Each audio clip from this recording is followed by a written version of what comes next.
You are listening to the HP Outdoors Waterfowl Podcast, episode 51.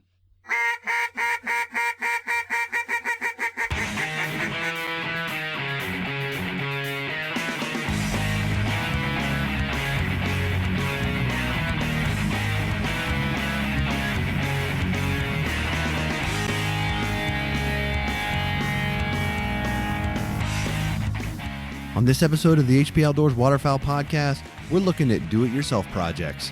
We take a look at some particular projects and what might be worth your time and which ones you might be better off buying in the store.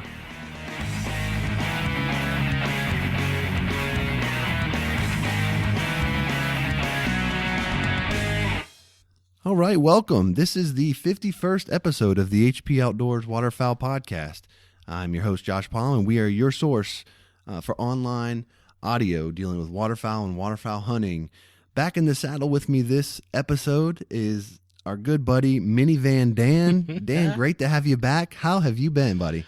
Oh, it's good to be talking to you. It's good to be back all set up and, thinking about waterfowl, even though turkey's a couple days away here. And, I've had a lot going on. Came down with a good case of astigmatism, so I'm working with glasses now and, just the usual awkward stuff.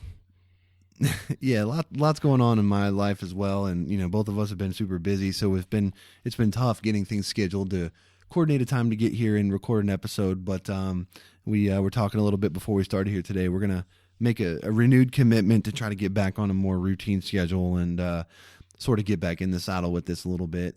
And tonight we've even had to adjust our schedule some because obviously with you still being there and obviously me growing up in Western Pennsylvania, we're both big Pittsburgh Penguins fans who take on the Capitals tonight. And now that I live in the shadows of Washington, D.C., firmly in Capitals country, I am heavily invested on the Penguins' success in this series, so definitely want to watch that. We got the NFL draft tonight, so we got a lot going on this evening. But like we said, this was our priority. We wanted to get this knocked out.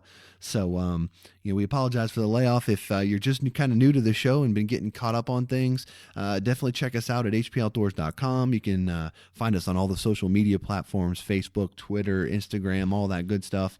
You can check us out on iTunes, subscribe, get all of the episodes pushed out to you automatically. And if you want to shoot us an email, questions or something like that, info at HPOutdoors is where you can do that. All right, Dan, we've had a lot going on. We've talked about, and probably one of the biggest things that I've been involved with here recently is this past weekend, I went and picked up my first canvas back mount. It's the first duck that I've ever actually mounted, and it just so happened to be a canvas back that I shot, and the first one I ever killed. I killed it here in Virginia. I killed it in November 2 seasons ago, so it was a really early flight for that bird in this area. Kind of a memorable deal for me, and really what made this mount kind of real awesome for me was back in 2012, I'd actually won a raffle at the local DU event to where the local taxidermist would do a free standing or flying duck mount. Well, I had held on to that prize up until I killed this duck 2 seasons ago, and I called the guy up to see if he still honored it, and he would. So I took it down there. Took him a while to get it done, but I just got it back. It looks awesome. I'm super fired up, and I dropped off another duck with him when I picked this one up. So I'm definitely going to start building my collection on duck mounts, and hopefully try to average about like one a year or something like that. But definitely cool, and definitely proud of having that duck in my study now. Yeah, I like the way it's laying too, and that chestnut brown, it's pretty close to my beard color, so I know every time you look at it, you're thinking about me, but that's all right. Yeah, so much. So, hey, I do have a story. I was at Subway the other day, and a local guy that I'm Facebook friends with him, but I never met him in person, came up to me, and he's like, hey, man, I listened to your podcast and whatnot. We chatted a little bit. And I get back on his Facebook page, and I'm looking, and something that stuck out to me. He said, the reverse migration is like your ex-girlfriend from high school turning into a supermodel. And with all the pictures I've been taking lately, it made me laugh so hard because, during the season, you can barely find ducks. And then, come February, March, April, we're just absolutely loaded with the cans and redheads and all that flying back. So, that was just something I thought it was pretty hilarious. Yeah, that's pretty fitting. I mean, these pictures you're sending me are pretty insane with the amount of, premium diver duck action that you're getting. It's not like you're taking pictures of a bunch of buffleheads and coots. I mean, you're getting redheads, bluebills, and cans just socked in on there. So, yeah. As soon as you decide that you want to start hunting divers, I'd love to do that with you someday. But I don't want to pressure you too much in that. Yeah. We'll get there. There. Yeah. So there was something else I was going to say, but that's what it was.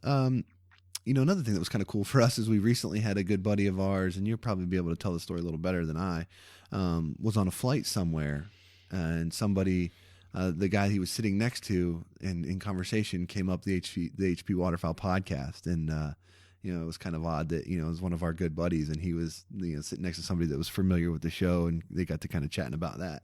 Yeah, I guess he was heading up to Minnesota, and the guy was from near where you're at. Down in Leesburg, and just said he was heading to his buddy's wedding, and he listens to us all the time, and was he hunts the Eastern Shore and all that, and it was taken back that Tim was good friends with us and hunted over there and filmed us and all that. So it's pretty cool to get feedback like that. Yeah, sometimes we do this show and we forget just sort of how widespread and how far, you never know who could be listening, I guess. So every once in a while we'll get stuff on Twitter from, I don't want to say like celebrities or anything, but like, kind of fringe people that are associated with things that you know of and stuff, which is always just kind of cool. And, it just reminds you that duck hunting is, it's duck hunting, whether you're, me or you're somebody that, everyone knows their name, but pretty cool stuff. What else have you been doing, man? What have you been doing until your free time? I know, you got turkey season coming up, but you're not quite there yet. So you still got snow on the ground, or what's your deal up there? No snow. It's raining pretty hard right now. I had to push this back from yesterday because it was the last sunny day for like 2 weeks, and had some mower issues, and I planted a orchard. I got 2 pears, an apple, a plum, a peach, and a cherry tree I put in yesterday. So that was fun, and I felt it in my shoulders today. My dad has a backhoe, but I decided just to shovel it out. So that was fun, and I'm going to put some grapes in and some blueberry bushes, but, so it's a orchard / food plot. Yeah, pretty much. Yeah. And then, we timbered our property, so my dad and I have been really trying to clean that up, and all the trails, we disked them up and planted and rolled them, and right before all this rain started. So,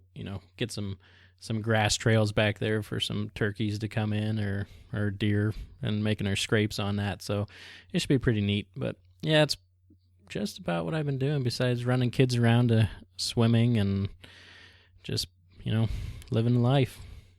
Utilizing the minivan, of course. Oh, the minivan. I mean, that thing probably has 300,000 miles on it already. So you probably don't even know what the inside of your truck looks like anymore. No. It's just strictly minivan. No, just 6 miles to work and back, and that's all I get to drive it. A little bit of me just died right there inside. So for me, man, I've said it on this show before. I need another hobby, like I need a hole in the head, right? And I've really been trying to find what that off-season thing is going to be for me. I like the turkey hunt. During the season, it's waterfowl. But in that off season, I'm trying to, for a while it's golf, and, I've tried to do some fly fishing, which I do like. It's just that for whatever reason, that's a little harder for me to do because of time and where I got to go and stuff like that. But recently, I've been into buying pistols, and, I bought an AR, did that. I bought 2 pistols in the last couple months. And I've really been kind of interested in trying to get involved in maybe some of these local IDPA or USPSA competition pistol shoots or something like that. So I've been really doing a lot of that kind of stuff and getting into that. So I've been spending a lot of time, researching that and where I can do it and all of those sort of things. So that's been kind of taking up a lot of my time here lately. And I'm coaching my son's t-ball team, so unfortunately I don't get to do many of these competitions because a lot of them run on Saturdays when games are. But once the baseball season's up in the first week of June or so, I'm really hoping to do a couple more of those IDPA shoots this summer and kind of get into that a little bit. You should probably reach out to Jessie Duff and see what she has to say about it. Yeah, I'm sure she'll pick the phone up. Care what I have to say, but yeah. Anyway, that's what's kind of keeping us busy. But let's go ahead and get into some of the meat of the show here.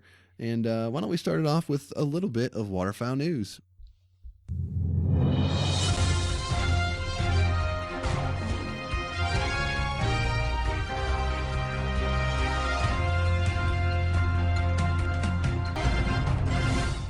All right, Dan, I'll go first here with my first story. And, I think by now everyone kind of knows what went down with RNT and their shop catching on fire and all that kind of stuff a few months back.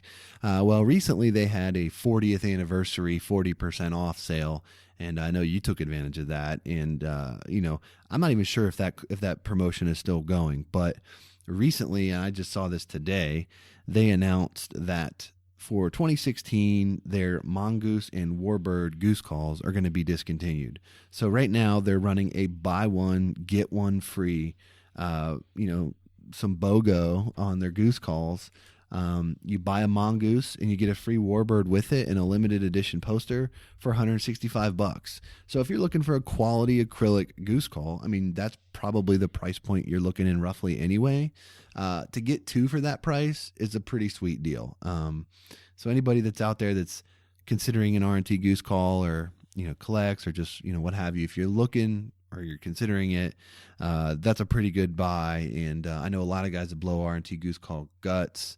Obviously Sean Stahl's been instrumental in the development of their calls down there, and he's one of the best in the business. So if I was looking to spend that kind of coin on a goose call right now, I'd be all over that. But unfortunately, I'm not. But anybody out there that might be, there's a heads up for you. They're going to be all over Goose Call Trader here for $100 a piece pretty soon, just so someone. Oh, no doubt. Someone can make $40 about it. No, so no doubt. My first one, we spoke about invasive species before and just kind of how detrimental they are to the waterfowl. Just the swamps and all that. But let's see here. The University of Missouri, the Extension Weed Management Specialist Kevin Bradley. So what they've been doing. Kevin has been studying waterfowl the past 2 years about what they're eating, and then really not sure if they're finding their fecal matter or what's going on. But they found that water hemp seed, the third most predominant weed seed ingested. It's one of the most common species we found inside Missouri waterfowl. So maybe they're just taking harvested birds and checking out what's inside them. We've also found Palmer amaranth inside Missouri waterfowl, and that's pretty significant that they're finding that, because that is spreading this weed from areas that I found on the Penn State extension, the co-op extension, saying it was from kind of a desert area and very southern region. So in Missouri, and it's actually getting into PA, which they're thinking it might be from farming, bales of hay, stuff like that. But also the waterfowl is spreading these weeds, and when you think about it, the water hemp, these get to 5 to 8 feet tall. So when you're thinking about a swamp and sucking up water and all that, and it's just not a very good situation. On top of that, they're resistant to the glyphosate and group 2 herbicides. So it really is a struggle to get them out before they drop all their seeds, and just another issue we got going. Yeah, I mean, it's just one more thing to add on the list again, against keeping waterfowl habitat, and this one,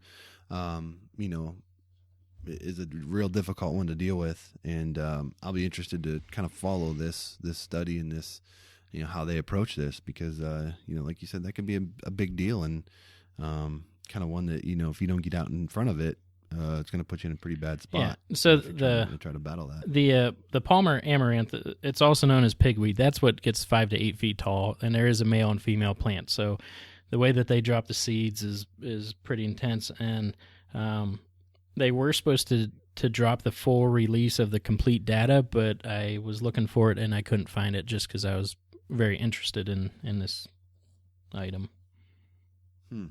Well, we'll definitely keep our eyes open for that.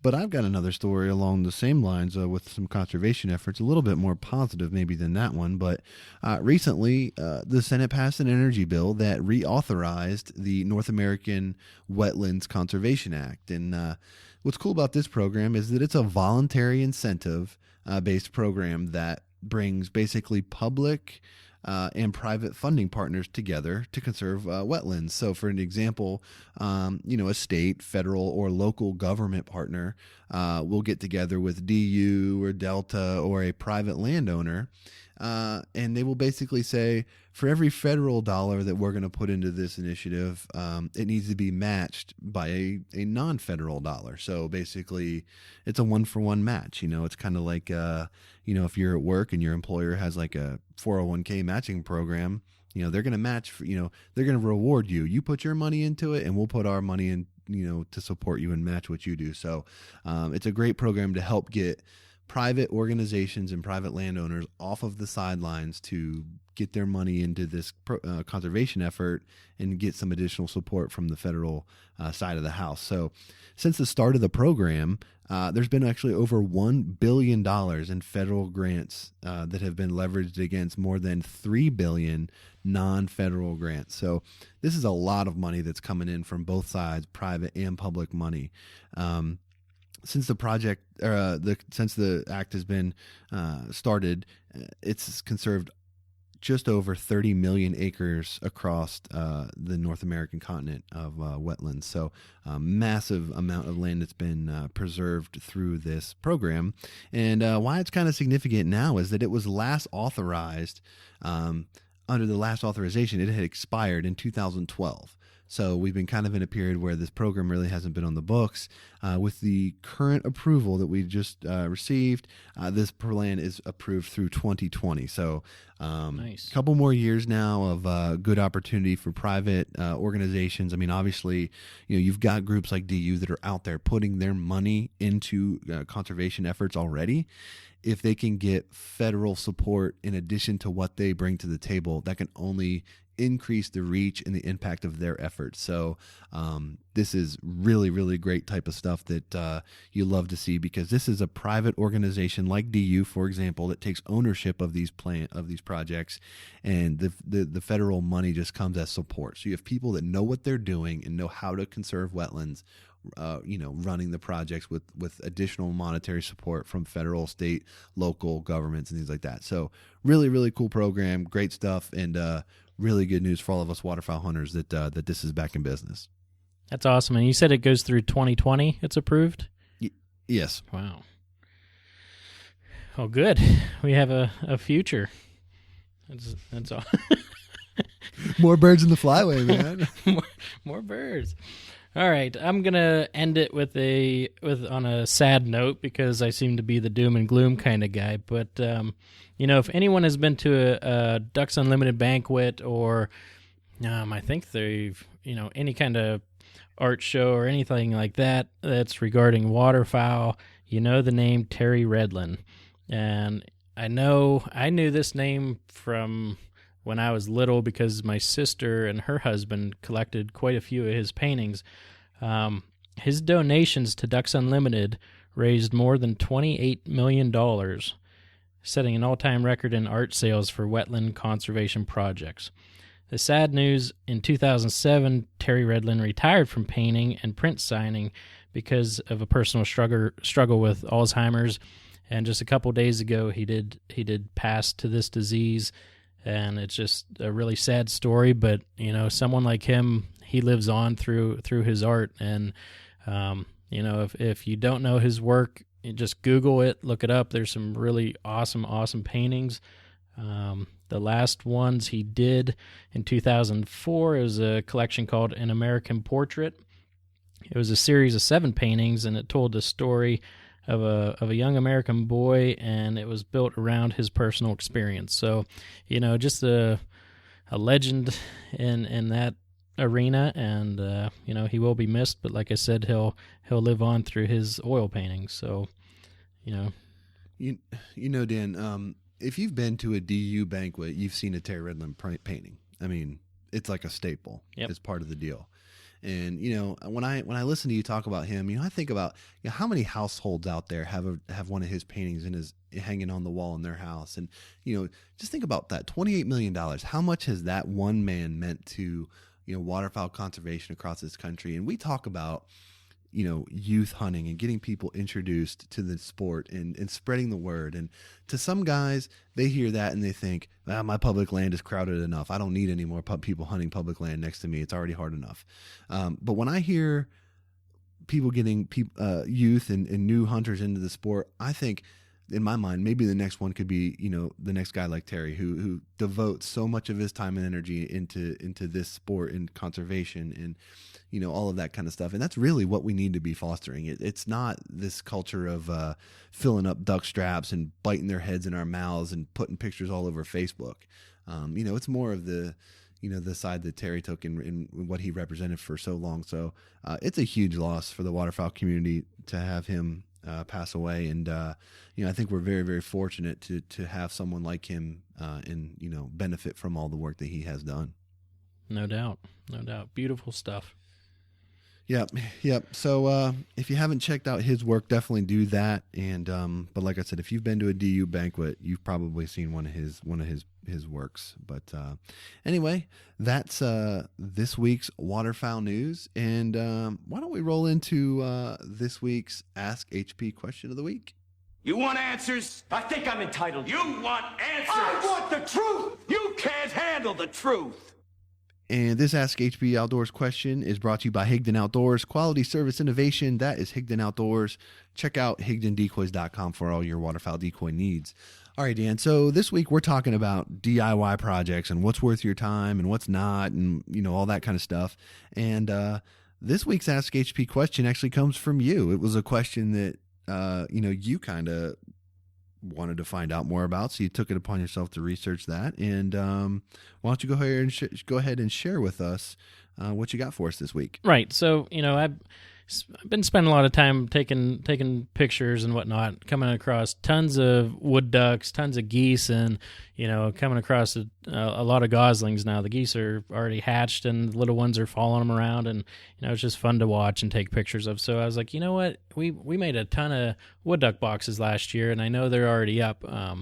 I wasn't a part of actually installing them, but I was a part of putting them together. So I was like, when do you do that? And when should you do it? When's the best time to do it? And I'm going at this as a, all over North America type thought, because I'm trying not to stick too much to Pennsylvania. So, it really does vary depending where you live in North America. So in the deep south, egg laying can begin as early as late January. So you're going to want to put them up, at the end of the year, November, December. And in northern states or up in Canada, they're going to return up there as soon as the ice melts, and they'll start laying their eggs right after that. So, it kind of depends on the weather there. In southern Minnesota, sloughs will open up at the end of March, and they'll start laying their eggs mid-April. And then they might have a second brood that, could come later in June, July, August. So really, the answer to the question is it's never too late to put up a box. No matter where you live, it's never too late. When should you clean a box? You should clean one as soon as possible after a hatch, because you might have another hen come in and lay another brood. So, the quicker you clean them out, the better. You can have more filling it in, and then you won't have, the mice or beetles or, songbirds getting in there. So clean those out, and that's about the best answer I could give. Yeah, I mean, I think, the wood duck box that you put up is doing a better job than the one that you don't put up. So whenever you get it up, it's good. Yep. But if any of you guys out there have questions that you'd like to hear us address on the show, you can send us an email at info@hpoutdoors.com. You can reach out to us via any of the social media platforms. We've got a waterfowl voicemail line that you can set up and give us a call. And if we like your voicemail and your question, we can actually use your voice on the air. To do that, all you got to do is call 724-609-FOWL, 724-609-3695. You do that. We like your question. we'll use the audio right there on the show. You can hear yourself here on the HP Outdoors Waterfowl podcast. Regardless of how you reach out to us, if we use your question, we will send you a free HP Outdoors Waterfowl shotgun barrel decal for helping us out. So if you got something on your mind, share it with us, and if we like it, we'll share it with the rest of the show. All right, Dan, why don't we go ahead and transition one more time here into the main piece of the show and talk a little bit about DIY projects.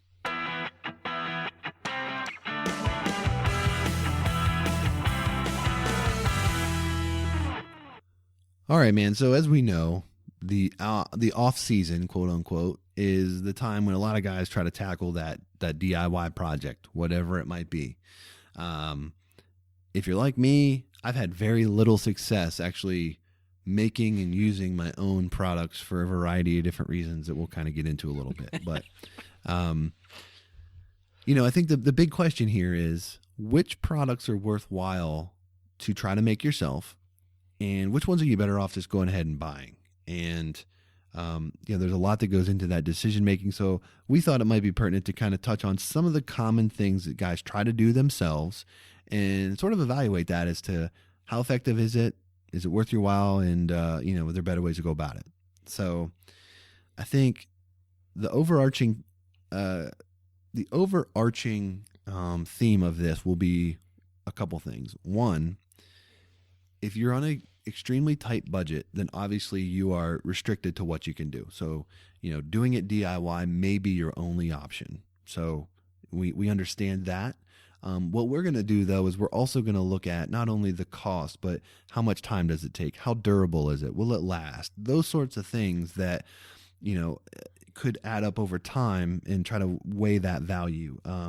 Your feeling towards this will be different if you're a guy that, is hunting 45 days a year versus a guy that hunts 5 days a year, that kind of stuff. So it depends on how much you're using it, how hard you on your gear, the conditions that you're dealing with, all of that kind of stuff weighs into this. So I get that our opinion of this might not agree with everyone else's, but what I'm also hoping that comes out of this is that a continued discussion can happen on, our Facebook listeners group or somewhere like that, maybe there's some other things that we're not thinking about that you guys are out there doing DIY that we haven't thought about yet and would be worth our time to do a DIY. So let's just go ahead and dive into this and kind of see how it goes, Dan. And I think the first one that probably a lot of guys, do, and I happen to think is probably one of the more worthwhile DIY projects, is painting decoys. A lot of guys will either buy old mallard decoys on Craigslist, or they've got old decoys that have been beat up over time, and they're the ones that kind of get shunned to the back of the boat and don't really get used unless you're really trying to go with a big spread. A lot of guys will take those and turn those into diver decoys, paint them up as canvasbacks or bluebills or redheads or something like that, and deploy those on their diver spread. I happen to think that this is a fantastic DIY project because you're literally talking a couple rattle cans of paint, some mask, some tape maybe to mask off some lines, and then, just some time to spray them up. So not a real, cost prohibitive or time prohibitive effort to get that done. So I'm not saying, but I'm kind of saying that most guys don't have a real good excuse to not have a diver spread, Dan. But what's yours? That's when we started talking about this, I was like, you know what? I do have some older mallards that was my game plan. I don't know what I'm going to make them into yet. Probably bluebills and some redheads. I might try and turn them into canvasbacks, but there really is no excuse. And the amount of decoys that you can find, well, I tell you this. One excuse would be that they're not foam filled, and I think that having a foam filled diver spread is better than not having one. But that's kind of a lame excuse to not having any kind of diver spread, but might be one. So, well, I know some guys will even they'll take their regular decoys and they'll drill a small hole in it, and then they'll get expandable foam and they'll spray it in there. So that's sort of your own DIY foam decoys, foam filled. See, now you're talking just to the price of calling up Higdon and getting some new ones. Well, exactly. I mean, at that point, you got to weigh, is it worth your time and your effort to do that? Maybe you work at a plumbing supply store and can get expandable great stuff foam for cheap. And, I mean, I don't know. Everyone's situation is different, but, most people are a lot more sensitive about the quality of decoy they're hunting over when they're chasing mallards and pintails versus they're chasing, cans and bluebills and that kind of stuff. Right. Because most people get it. You don't have to be real specific with your diver ducks. You get a good black and white contrast on your decoys, and they'll probably work for 99% of the ducks you're going to see out there. Yeah, I agree. And yard sales and swap meets, all that, I keep saying you can get a nice spread going, and I have been lacking in that department. So I need to replay this podcast after we put it out and just listen to myself. But definitely, last year I had some old honker floaters, and I think there were 3 cans of paint. I had some tape, but I didn't even use it. I ended up just ripping a diaper box in half and, just holding that up there as my lines. And that's how I did that. So $12 9 honker repaint was definitely worth my time. I did it on a couple lunch breaks and they look pretty sharp. So, if that's a situation, then it's definitely worth making when, the honker decoys are a little more pricey.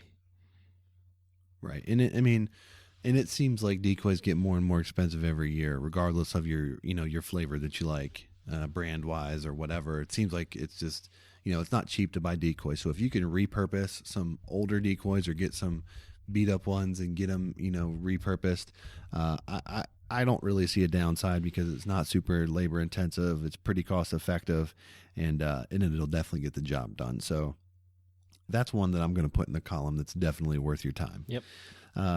Let me ask you this one, Dan. Where do you stand on making your own decoys, specifically silhouettes? I just don't think that, one, right now I don't have the time, because I think if I would do that, I would want to I think what I would want to do is like actually paint a real looking goose on it. If I did the black and white, I think that could be a fun project and could really get into that and kill birds over it. But I don't know if that's the way I'd want to go or not. How about you? Old Picasso Harushka over here.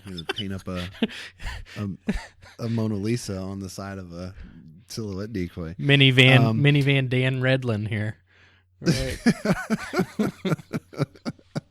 Oh man, you know what?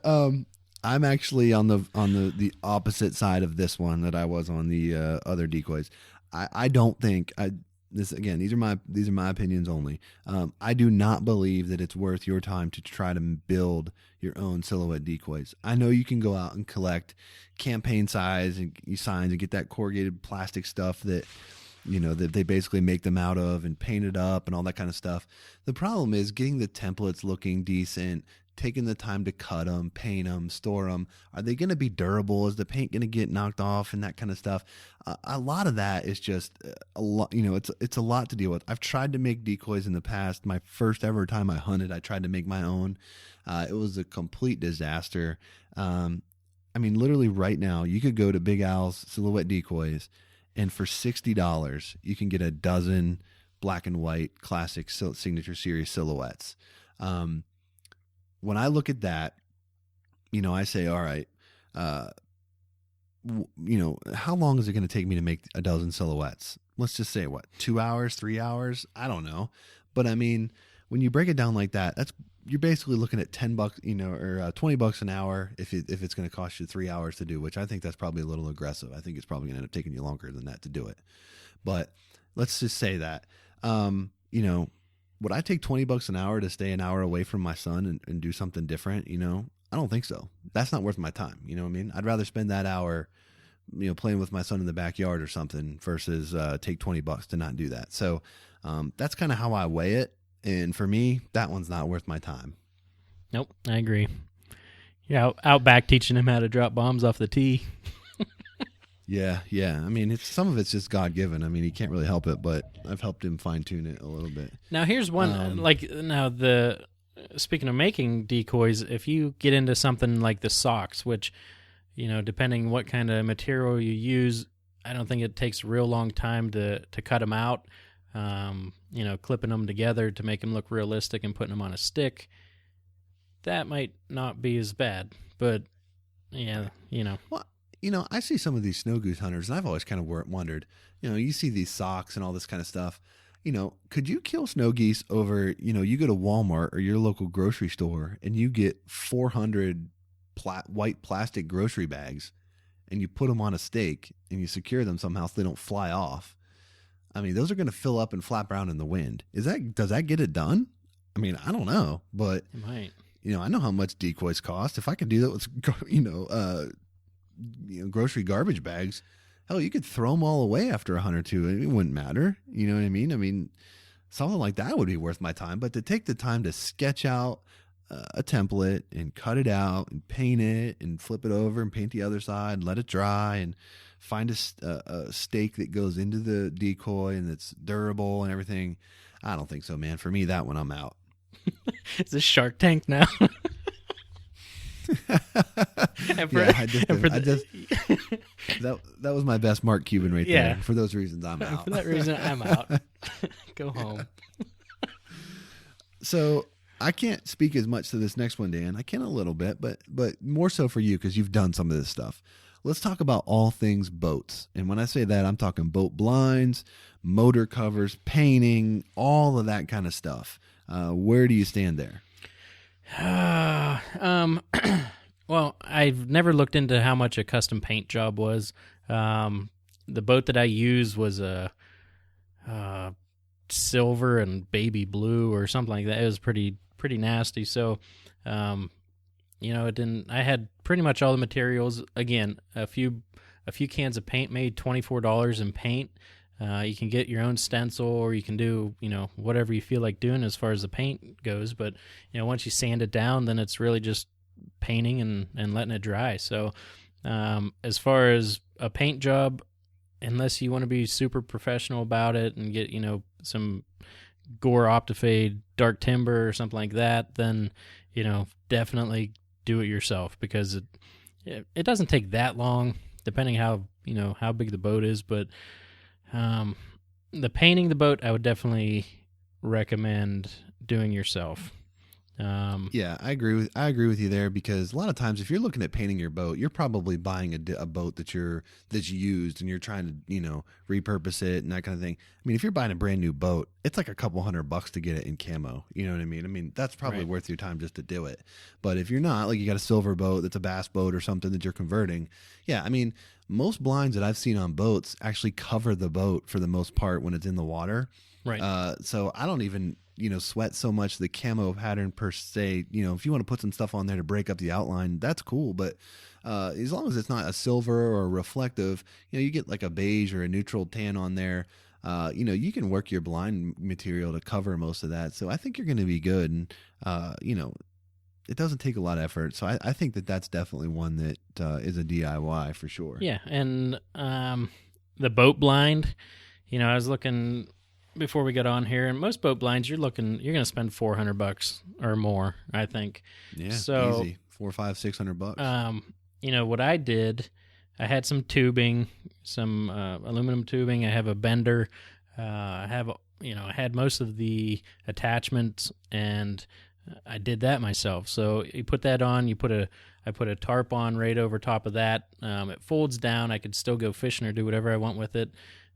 I have the tarps over it, and then, all the camouflage on top of that. So really, I probably could spend a little more money on the camo for going over top of it, or, do that better, because I did paint some of it, and some of that seems to be flaking off, but it also sat through a couple winters with that. But, was it worth spending $450? No, I think it's worth telling my wife that, hey, I'm going to do it myself and save, $300. And, I think what really is not, we haven't been factoring in is just, the pride that the Tim the Tollman Taylor and Al Borland put into a project. So when you go out and harvest something out of a boat that you built a blind on, that's a lot better feeling than, spending all that money that someone else put together anyways.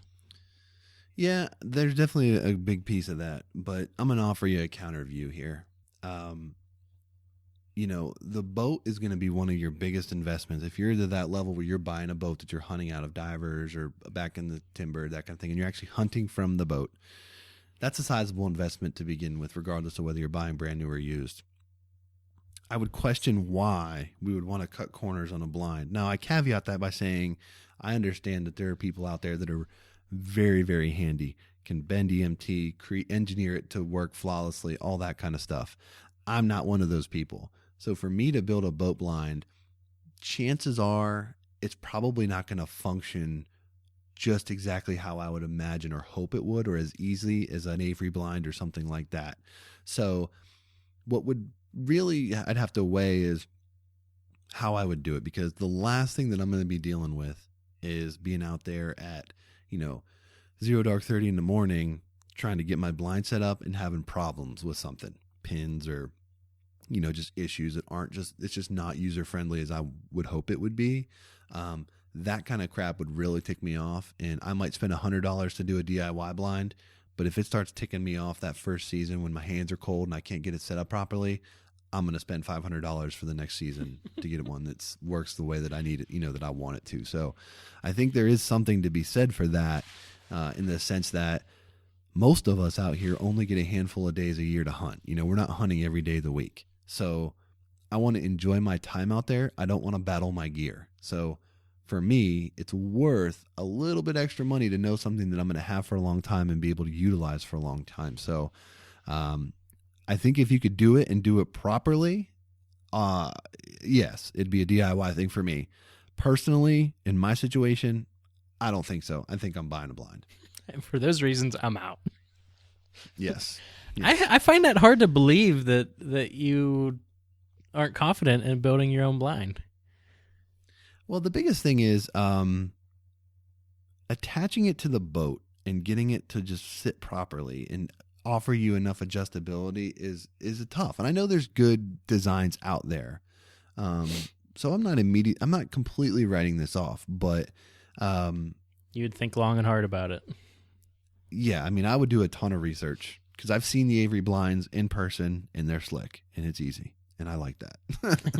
So, that's just one less thing I got to deal with. But so for me, that one's kind of a hit or miss, but I lean towards buying one. And I know that a lot of people aren't going to agree with me because of how expensive it is. But,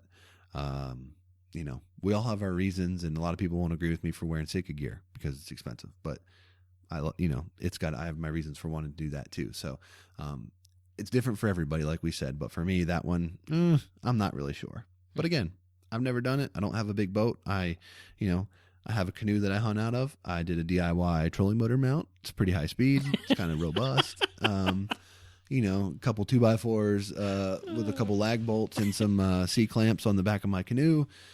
And I'm tool man Taylor, whatever. No big deal. Just another Saturday afternoon, and I'm on the water. So that's kind of my experience with custom rigging boats. But, I know you're blind, as I've hunted out of that, and it works great. So I can't say that I'm completely against the DIY side of that house. But this one's right up your alley, since people in Pennsylvania hate forward thinking and, anything that's not like diesel powered. Jerk strings. Oh my gosh. How do you feel about that? Well, are you talking jerk string or the actual decoy spreader?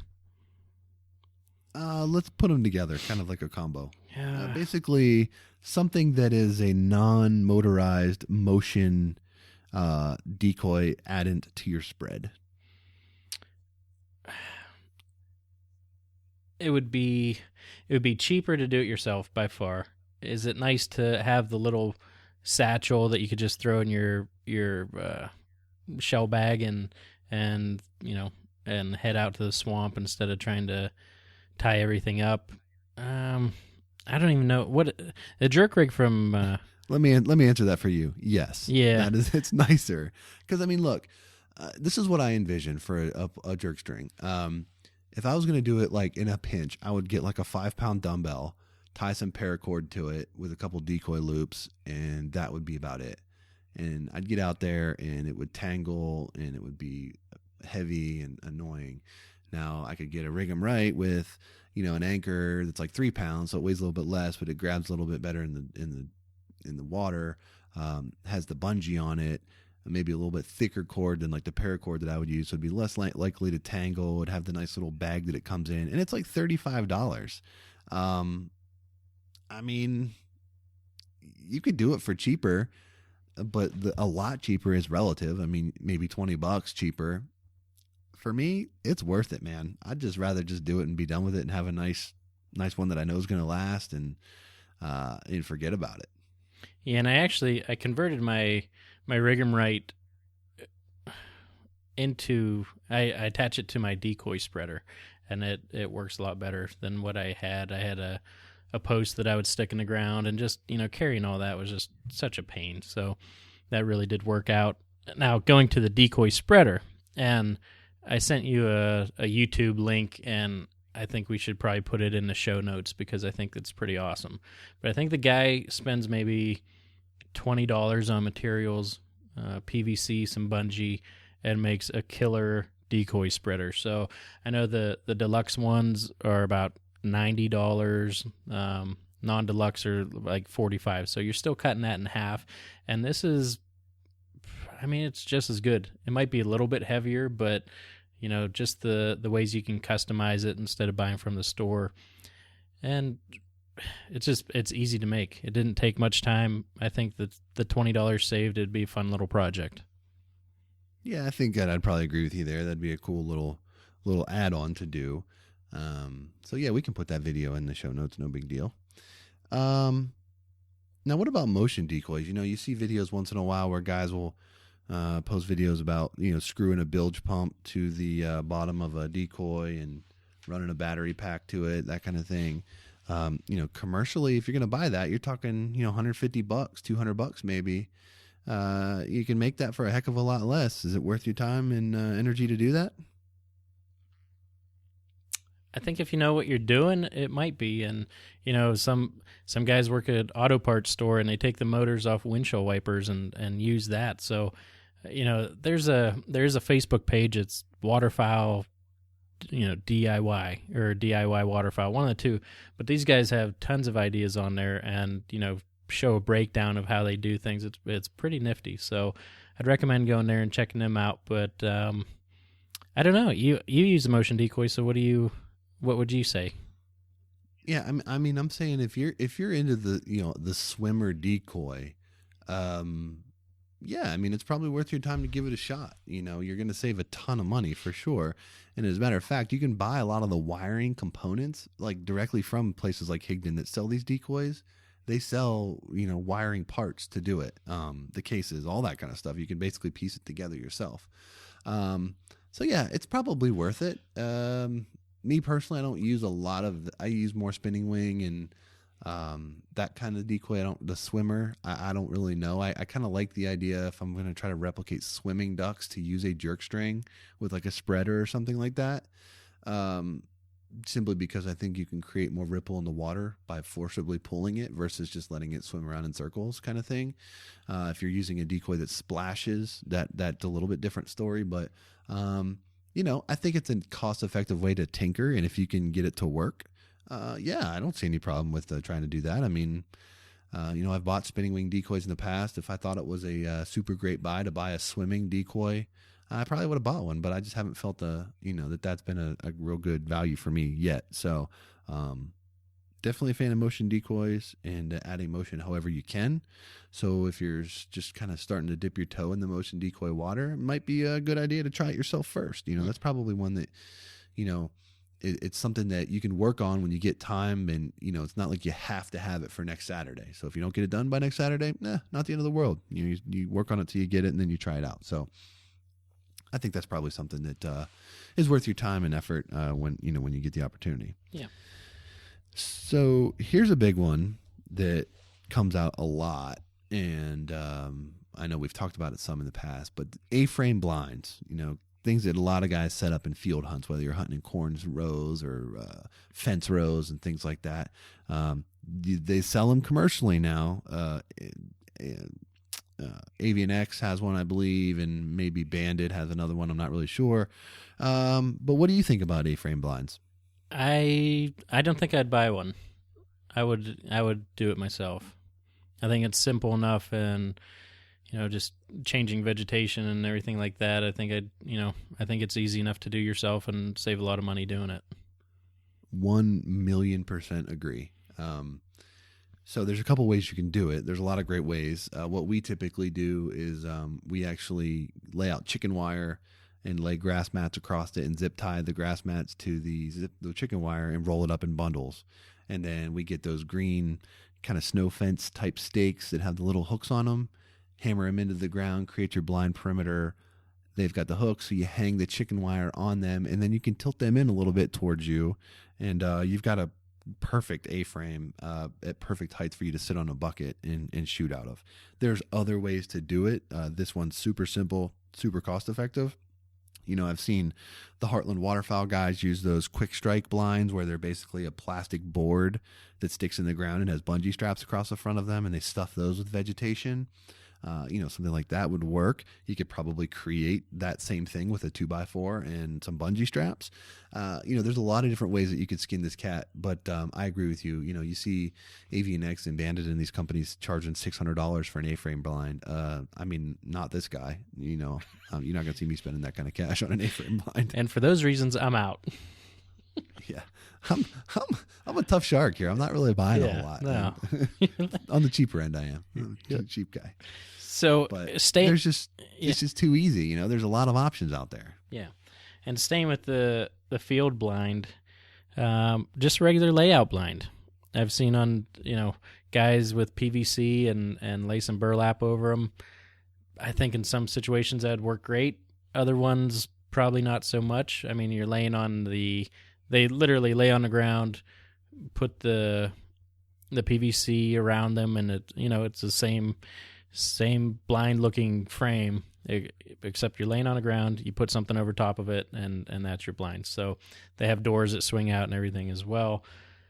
Some of the deals that you can get on layout blinds, are you going to save a ton of money? Yes. Are you, the burlap and not having anything to stuff the vegetation in, no straps, nothing like that.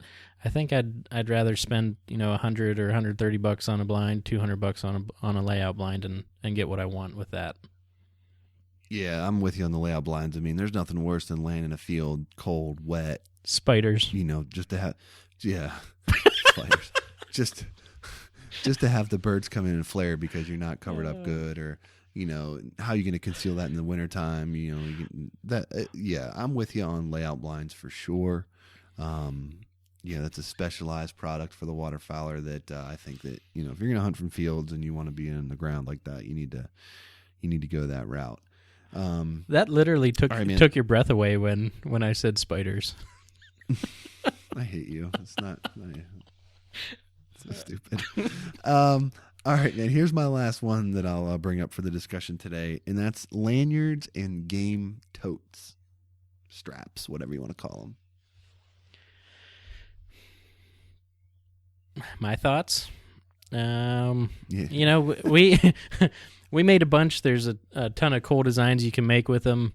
What do I use right now? I use one from Avery, and it's more comfortable than the ones I made. But you can, I actually got that on sale too. So, it just depends. If I could probably, not yet, but in a couple years, have my girls tie up 900 lanyards and start selling them for a big profit. But right now, I'd probably buy one. Yeah, I think most people are tempted to do their own. But, you can find lanyards for so cheap, and it really just depends on what you want. If you want 5 drops and all this cool braid, whatever, you can probably make it yourself, but you're further ahead to just buy it. I use an air traffic control ATC lanyard that has 5 drops on it, and it's got a cool braid on it. And I think I paid $30 for it or something like that several years ago. But we've made a bunch too with a couple drops on them, and they work fine. Heck, you can have a single piece of paracord and just tie your call to it. I mean, it doesn't have to be high speed. But if you want like a neoprene strap or something like that, you're probably just better off buying it. They're pretty cheap, but you do see a lot of people making their own. So, if you know what you're doing and you can do it kind of quickly, yeah, maybe it's worth your time. But for me to tie one up now and to do all the stuff that's required to get it sealed up and everything, it's just it's I just bought one. All of these are such a want versus need. Like, you can do all of them yourself. You can buy all of them if you have the means. So, it depends. Like you said, it depends what your budget is, what you can handle, and really if you want to spend your time on it or not. Right. Well, hopefully this will get you guys thinking about, what you're going to take on for DIY projects and what you're not. And, if there's things that you're taking on that we haven't mentioned or we're not thinking about, or you get a different angle on one of these things, let us know. Love to hear your thoughts on this. And, we can be persuaded. You never know. There's always a better way to do things, and we're certainly open to hearing that. So anything else, Dan, for the DIY guys out there before we move on? No, I don't think so. I think that was good. Good discussion. All right. Perfect.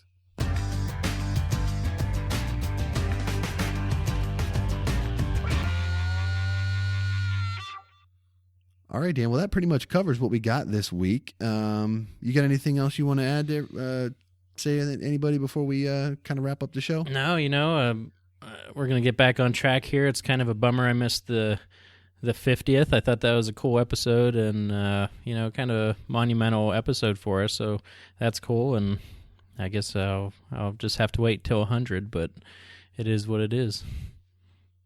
Yeah, I mean, things come up and, unfortunately that's one of the benefits of having a pair of us here. One of us can pick up when the other one can't be available. So hopefully we'll be both together for all the shows coming up, and we'll get everything back on schedule so that everybody knows exactly when we're going to be coming out with stuff. But before we close out, I want to just take a minute to thank the partners of this show: Sitka Gear, Sport Ear, DeLorme, Big Al Silhouette Decoys, and Higdon Outdoors. All of these companies have been very supportive and very, very kind to this show. So we want to take a minute to say thank you to all of them and encourage all of you to support their products and know that they support waterfowl hunting across the community. So thank you to them. Yeah, I guess it's Garmin now, right?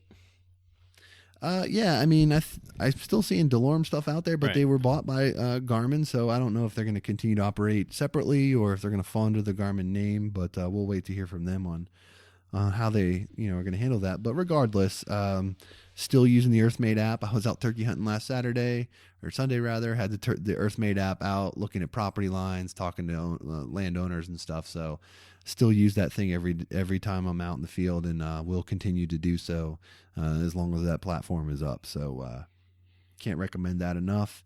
And we've been talking a lot with the guys over at Higdon. There's a lot of cool stuff coming out from them this upcoming season. So Sitka Gear's got their new pattern out for this year. So we got a lot of cool stuff happening with the partners of this show. And again, we appreciate their support and encourage anyone in the market for any products that they produce to give them a look when you're making your buying decision. All right, Dan. Well, let me go ahead and close this one out. It's been good getting back on the air here with you, and I look forward to doing it again here real soon. I agree. I hope Crosby scores about 5 or 6 goals tonight on Ovechkin, and they keep rolling. Yeah, let's go Pens.